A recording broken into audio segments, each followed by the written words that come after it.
What's going on, guys? Welcome to the channel. If you've been following along, and well, even if you haven't, I have been teaching myself to TIG weld using only what I find on YouTube. And I am learning a lot and having a blast learning.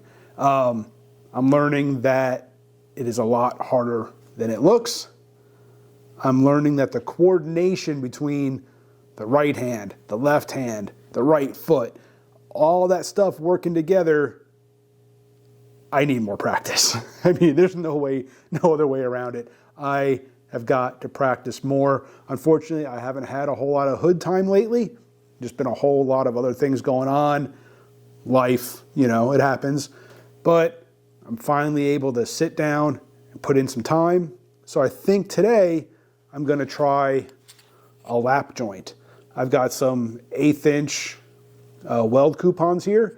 So I've wiped them down with acetone. They are cold rolled, so they should already be pretty clean. But I did wipe them down with some acetone.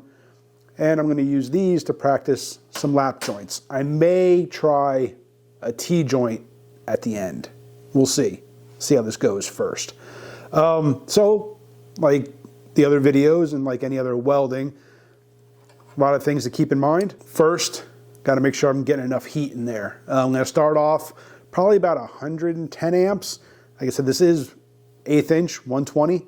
So usually it's 1 amp per 1,000 thickness, but I find that I tend to move a little bit slower. So I think maybe the one setting for 120 amp might be a little high. I'm going to start with the 110. We'll see how it goes. The other thing is making sure that I get my filler right down into the root, right down at the base of the material, getting down in there, and just careful watching that puddle. I don't want to get into destroying kind of like the top edge of the lap joint. I kind of want to be able to keep that a nice straight line, nice straight crisp edge.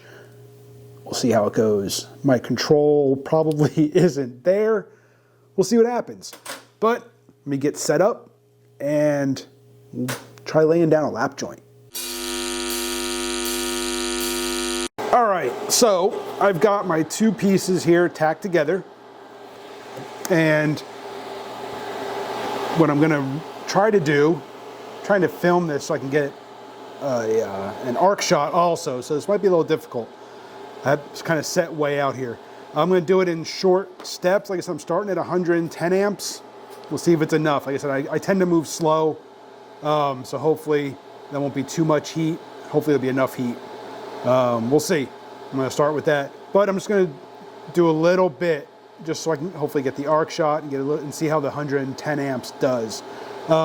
Again, being real careful, kind of being real aware of where that arc is going. I want to make sure I get it right down into the joint. But let's just go ahead and give this a try, see what happens.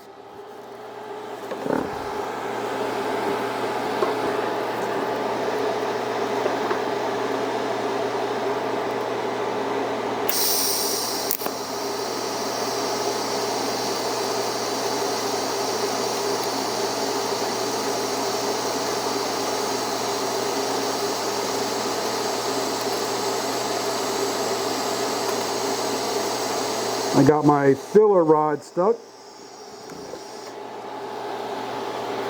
Okay, that is not great. Looking a little porous, and it's not quite enough heat. I'm going to crank it up to 115 and we'll try this again. Oh, I was low. I was only at about 100 amps. So let's go up to the 110. I wasn't up even at the 110, so let's try that again.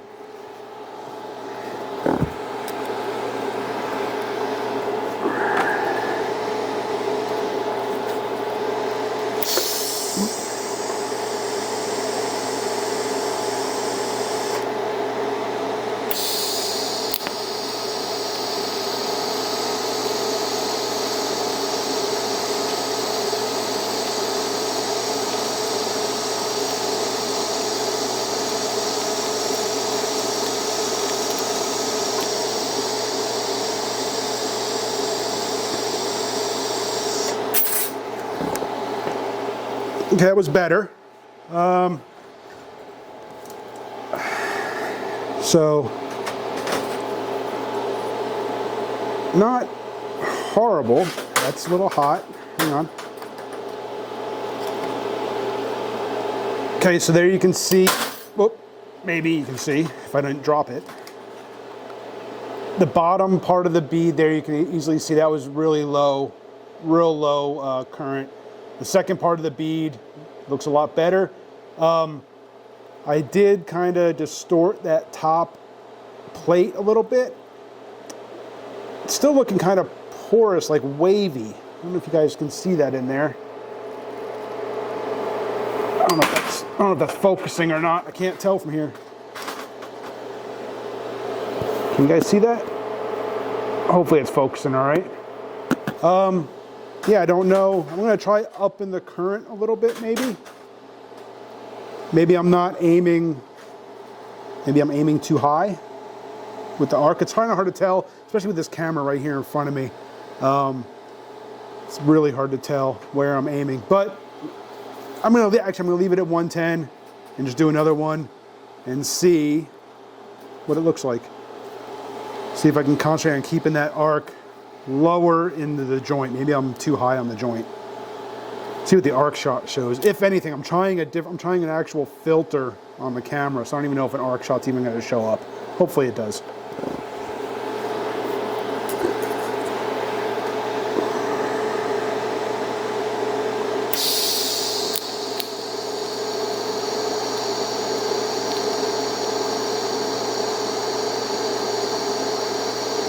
All right, it's just not hot. Oh, I was on the pedal all the way there.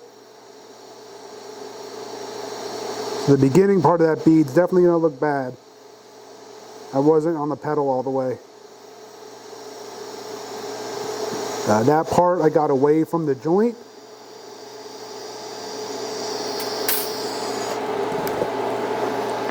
Yeah, so it's definitely distorting that top piece.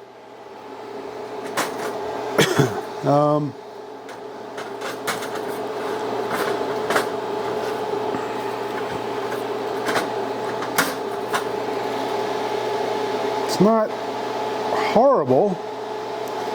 So you can see there, it definitely distorted. Let me flip that over. Maybe that to be a better angle for you. Here at this end here. It definitely distorted that top edge a little bit, but it's not horrible.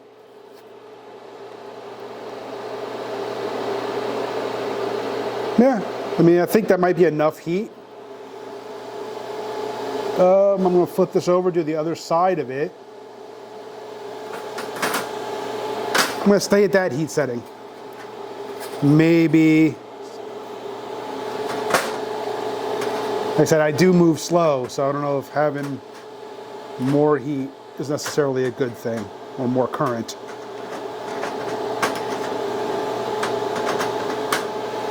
But again, this is just practice, guys. I haven't even had an opportunity to even sit down to the welder for almost a month.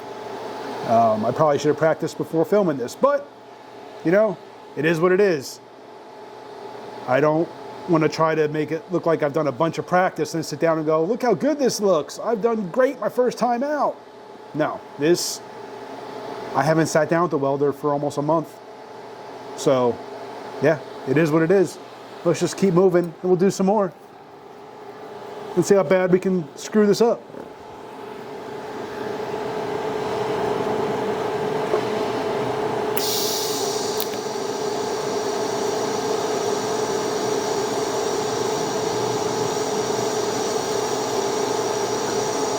Hopefully the arc shot is showing up okay. Oop, I totally screwed that one up.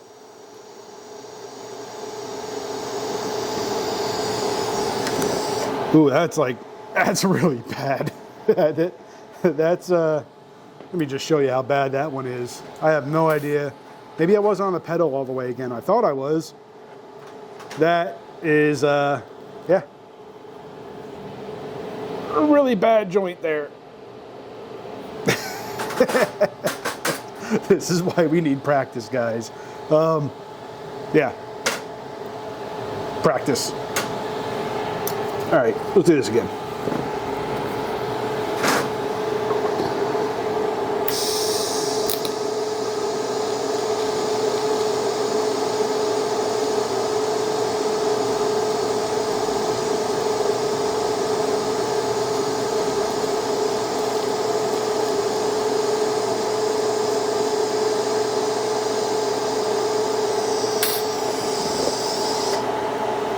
That was better. It's definitely undercut. I think. That was definitely better. I'm gonna go up to 120. I'm gonna crank the amps up a little bit. Maybe it is still a little too low on the current. Let's try it.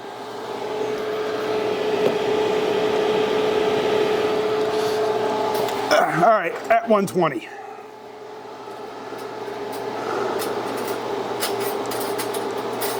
If I can get my fingers on the rod.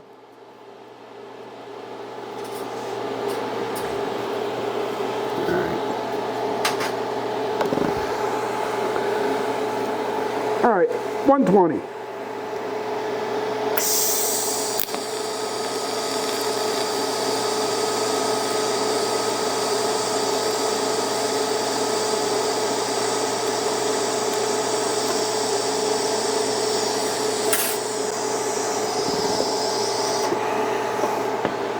Yeah, that definitely looks a lot better. It's a little wavy, but yeah, it's more, that one definitely looks better. I was able to move a little bit faster.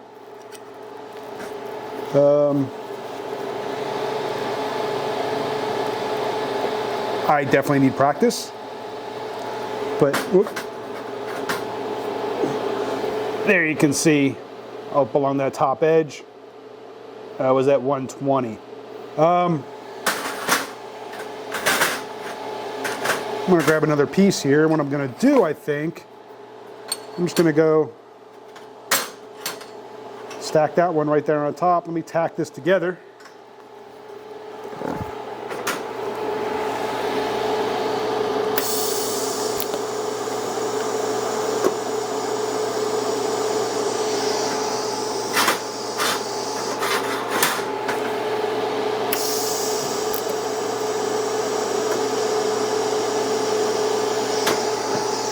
All right, we're tacked up.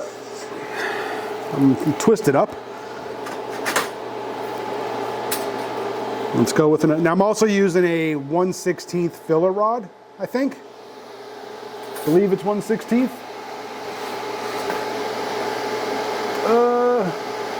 Yep. 1/16 filler rods on 1/8 inch plate. Maybe I should, well, I'm gonna do this side with the 1/16, and then I'll flip it over and I'll go up to a 1/8 rod and see what happens.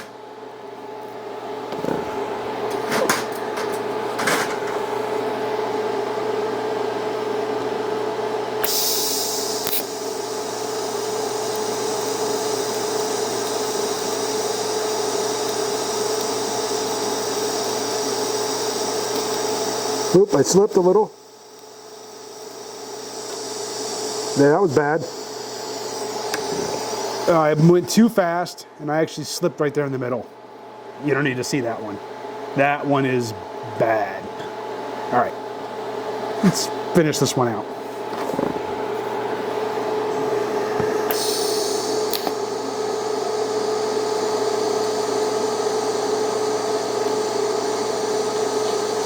I'm definitely not hot enough. I don't think the filler is kind of balling up. Either I'm too far ahead of the puddle.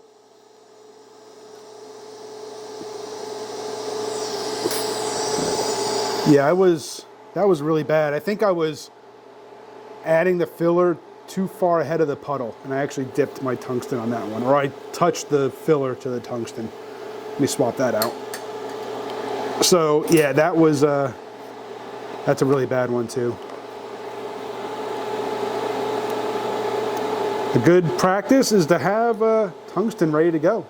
This way you just swap it out and you keep going. I've got a stack of them over here. Not really a stack, but I've got a few ready to go. All right, I'm going to flip this over. I'm going to go to a 1/8 filler rod just to see what happens.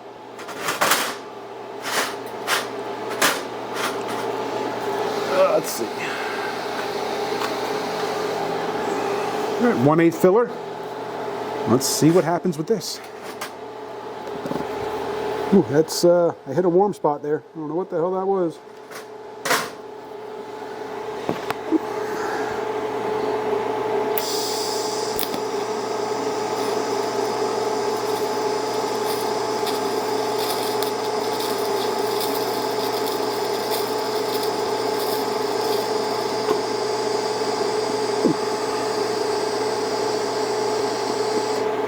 All right, it's a little porous. I think I have too much stick out. Maybe I wasn't getting enough gas coverage. So I'm gonna pop that in a little bit. May have been sticking out too far and just didn't get enough gas coverage. That spattering, it looks okay. I just think it wasn't enough gas coverage. And there towards the end, the weld looked okay. The middle part has a few pinholes in it. But yeah. Try it again.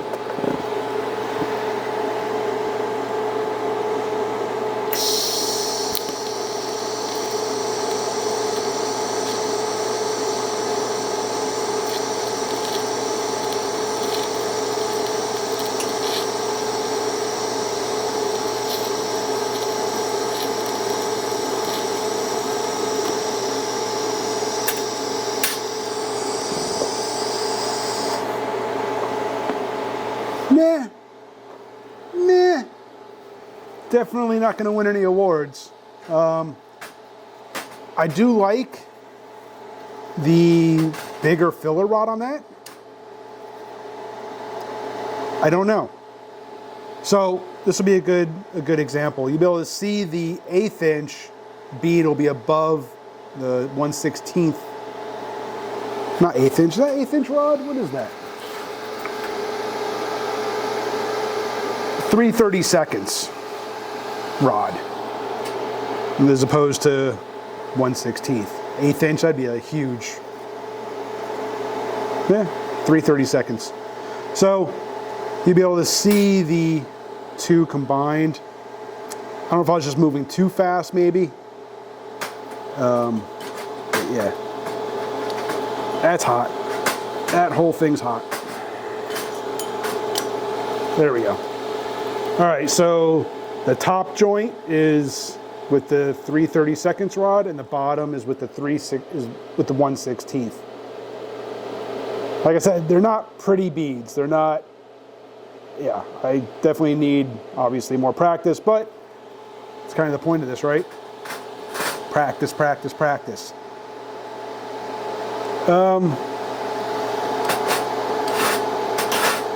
Should we throw a fillet in there? Throw like a T-joint? I have a feeling probably not yet. I think the T-joint will be next. Until then, I'm gonna keep practicing this. Appreciate you for watching. Hit that subscribe, hit the bell, and I'll see you on the next one.